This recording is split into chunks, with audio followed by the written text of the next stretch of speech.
Do you tell lies for survival? Do you have complex post-traumatic stress disorder? Do you believe these survival lies that you tell yourself because of your complex post-traumatic stress disorder? Stick around. This video is for you and we're doing it now. Hi, I'm Sandy Wyllie. Welcome to my mental health channel, Mind Matters, where I talk about my own personal struggles, having borderline personality disorder. I talk about narcissism and schizophrenia. I talk about my unethical psychologist who sexually exploited me and abused me, and my narcissistic mother, and a plethora of other mental health related topics, but I only come on as a former patient of almost 20 years. I am not a licensed therapist. I do not hold a degree in psychology, so I cannot diagnose you or give you a professional opinion. And all I ask in turn of you is your kindness and respect in the comments. Now let's dive into these lies that we tell ourselves and other people for survival. I've talked about complex post-traumatic stress disorder from the past. It's complex. It doesn't just come from one source, like Vietnam vets when they were fine, but then when they fought the war in Vietnam, they came back with all these flashbacks that messed up their heads in their lives. Complex post-traumatic stress disorder isn't just from one source. It's from many sources. You grew up with a narcissistic mother who, like me, who belittled me, beat me, degraded me. A schizophrenic father who left me, abandoned me as a child.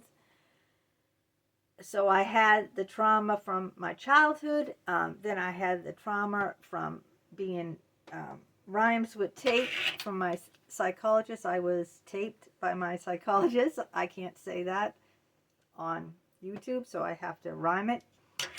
So re-traumatized from that experience and from a lot of other experiences.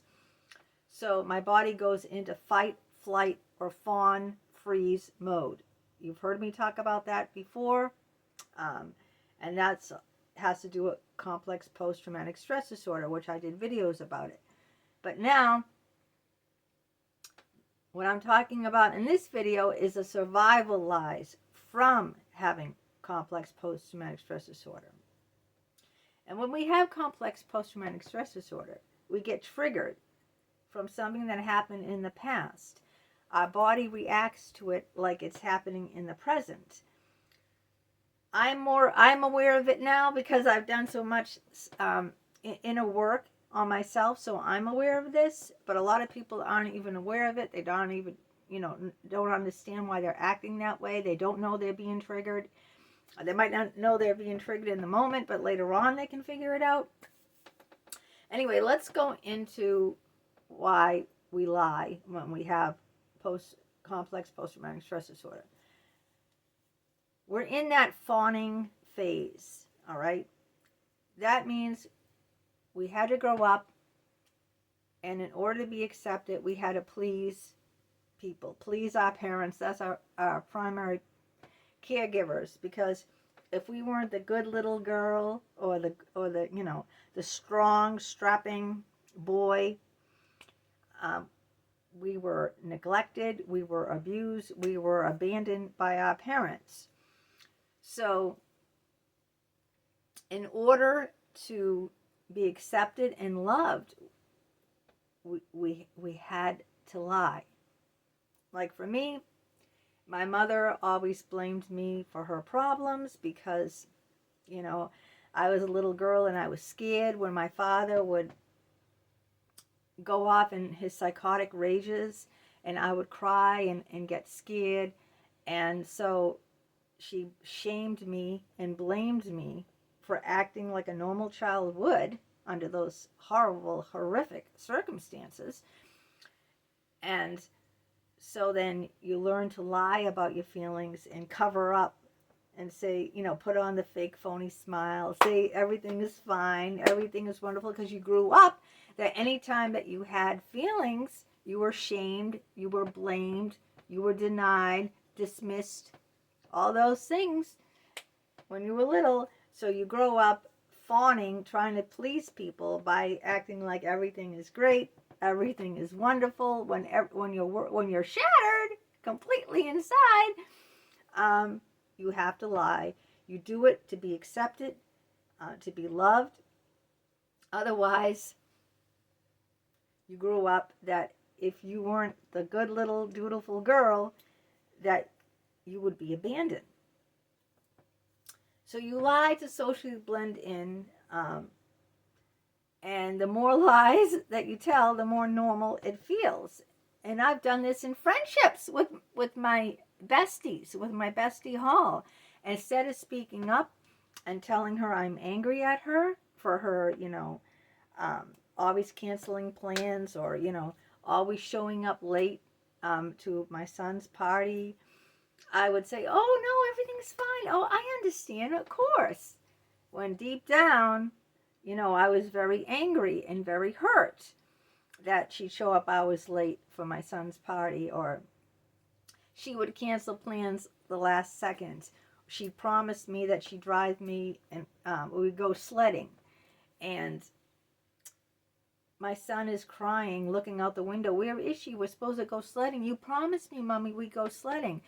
And I didn't have a car at the time. She was supposed to come in her big van, heated van, and take me, my son, and her son, and drive us to the park in my neighborhood. So my son was crying and screaming because I promised him. So I had to walk, because she never showed up, all the way to the park. She kept telling me I'd call her. Oh, yeah, I'm coming. An hour later, she's not here again, and she's hours late, call again.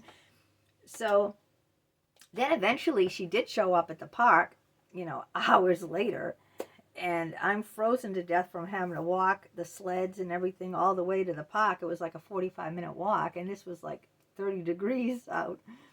And I acted like nothing happened. I was frightened because I was scared. I had to lie and cover up and say, oh, that's fine. Because I was worried if I showed any anger to her, she'd take her son and say, come on, Michael, we're going to leave. And my son would blame me, because I was in that situation where my son and her son were best friends. So if I acted upset with her, then my son would lose his best friend. You see? So I had to fawn and, people please and act all nice to avoid loss. So we lie to avoid loss.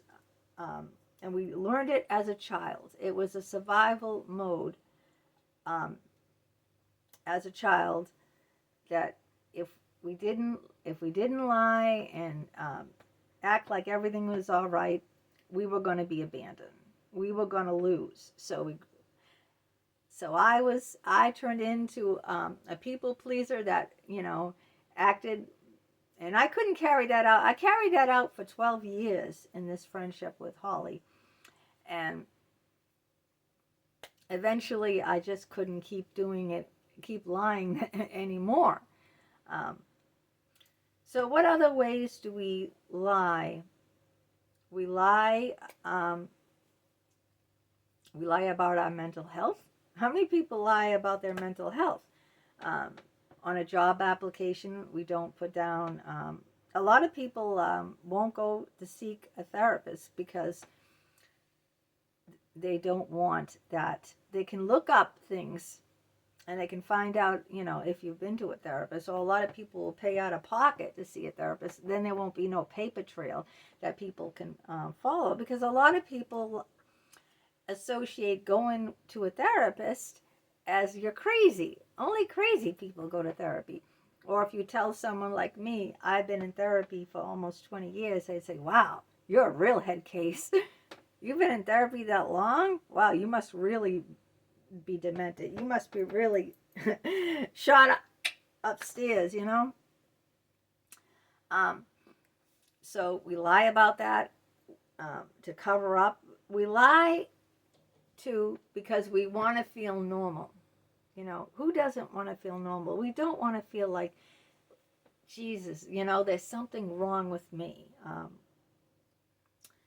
So we lie to fit in socially and be like everyone else because we want to be accepted. So if we know that people aren't, people are going to look down on us, we lie. I know a lot of people lie about their sexual orientation because it wasn't accepted to be whatever, not the norm, not to have a solid monogamous relationship, get married, have children. That's what's normal to society. So if you deviate from that, whatever it is, I'm not going to go into all the different variations there are. And there's a lot today. It isn't just gay and straight. There's a lot of different variations today, as you know. But because society says, well, that's not normal. What's normal is, you're married by a certain age. You have children. You have a house. You have a career. You have friends. Yeah. So you make up to fit in because you don't want to be ostracized. You want to blend in. You want to be accepted. We are all social creatures, aren't we? We only want to be accepted, loved, and understood. We don't want to be ostracized from the group. We want to fit in. So what we do to fit in is that we lie. We tell lies so to cover up, so we can be fit in, we can blend in, and we can be accepted by the group.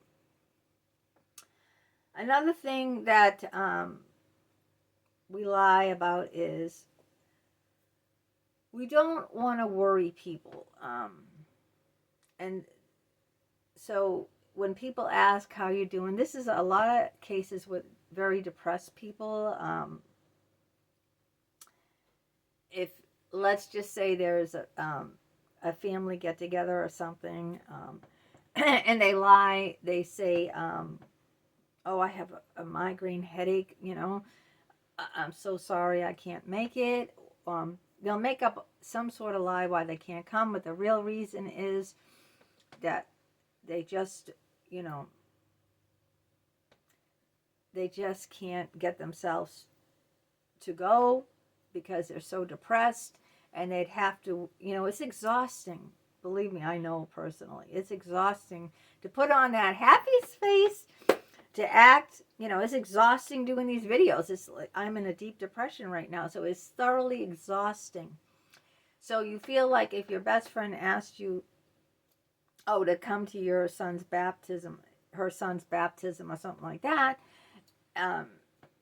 it would be so exhausting to have to get dressed and to, put the happy makeup on, like the smile, put the happy face on, and to, literally act happy for your friend and be present there when deep down you're shattered inside. You're completely shattered. So you lie and you say, oh, I got a migraine headache. I've been up all night throwing up. I'm so sorry, please. And what can your friend do? Because, she feels bad. You're very, very sick. So she goes, oh, that's horrible. I'm so sorry. But the real reason is you don't want to go into the real reason how, you just can't go through it again. It's so draining. And anyone who's been in a deep depression knows just how draining it is to put on that face and go out the door and act like, oh, everything's fine. To be present. I mean, it is like every day I wake up, it is just, I'm drinking very, very heavy. It's just draining me. And, it's hard to go on. It's hard to make up, get dressed, and go out there and, act like everything's fine when everything is completely shattered inside. So that's another reason why we lie when we have complex post-traumatic stress disorder. We also don't want to worry people. They might worry about us. Oh, if it's someone we love, like our parents were adult children, or a parent might not want to worry their child.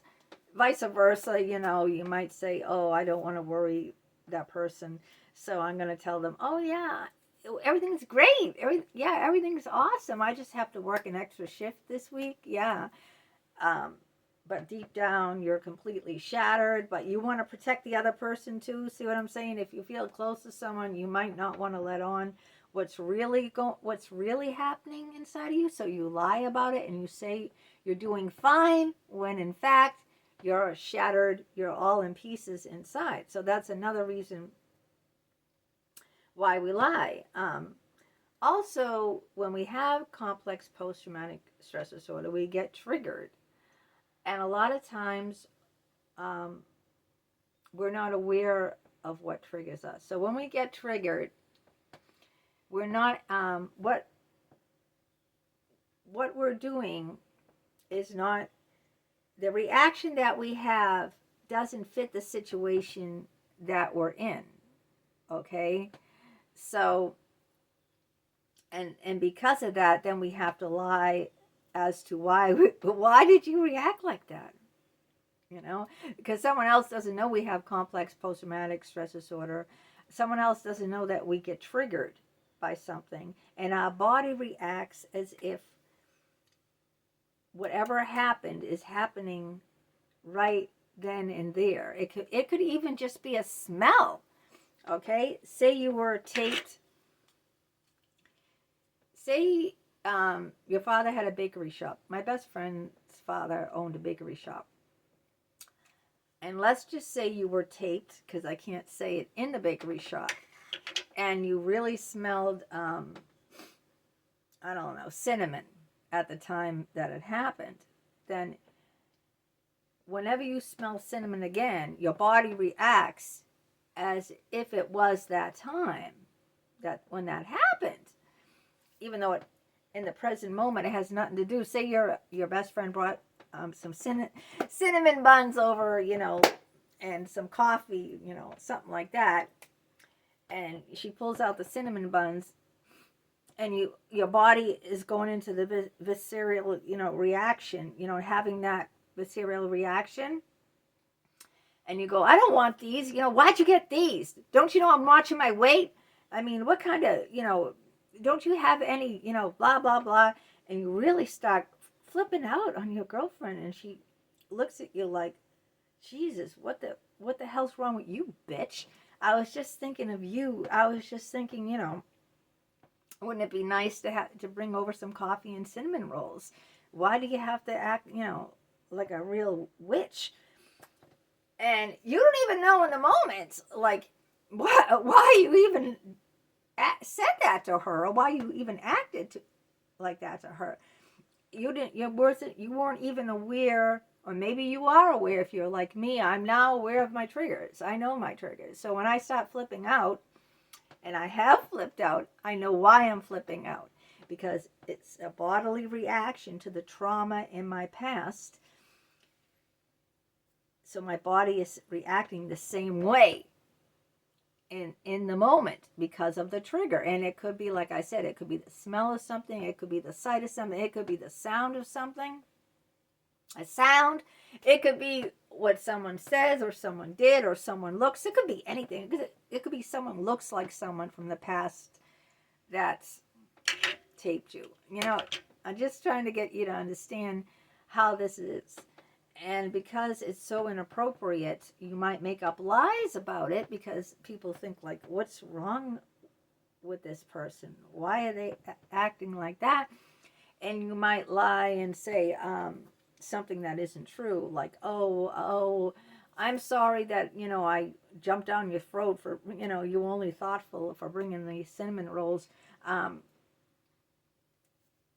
I don't know what kind of lie you could make up for that. I didn't sleep at all last night, and my son was in a car accident. I don't know. You can make up some grandiose lie. I don't know. I'm not very good at lying. I don't lie well. So I don't lie often. I really don't lie because I don't lie well. It's better to say the truth. It's better if you could tell your friend, Jesus, I'm really sorry. I was triggered.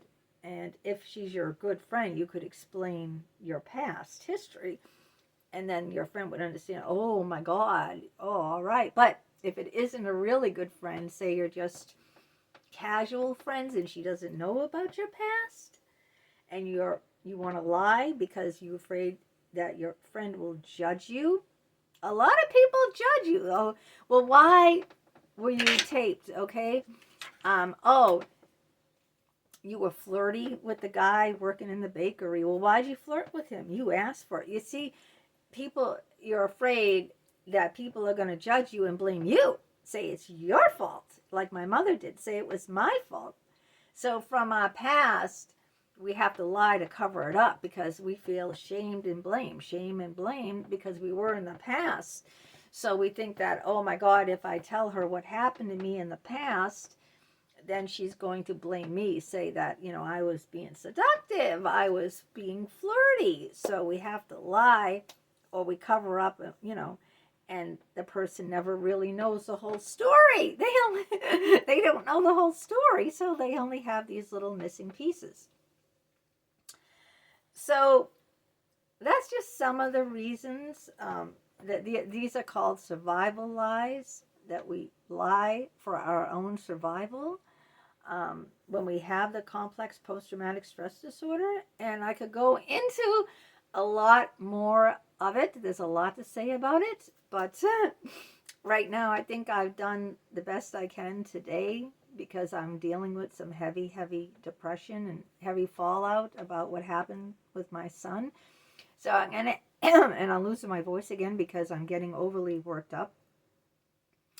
So if you would like to get any of these books, the links to all my books are down below in the description. If you'd like to support all my hard work and effort every day, you can always buy me a cup of coffee. That's below in the description as well. If you are new to my channel, welcome. You can hit that subscribe button on the lower right hand corner.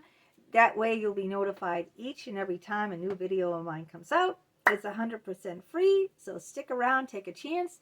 I'd love to hear from you. I want to know your thoughts, your opinions, and your struggles. And if you would like to, I appreciate all the comments. I will respond to everyone who comments. If you don't want everyone to read what you have to say and you want to make it more personal, like one-on-one, or ask me a question about the video that you don't want to say, or tell me something about your own personal life and struggles that you don't want to share with the world, then you can email me. My email address is down below in the description. It's leeann827@hotmail.com. leeann827@hotmail.com. And if you email me, I will always respond back. I will answer all your emails. I don't ignore people. So, hope you enjoyed the video. And please let me know your thoughts, your opinions, whether you put them in the comments or whether you email me. And until next time, have a great day and take care. Bye-bye.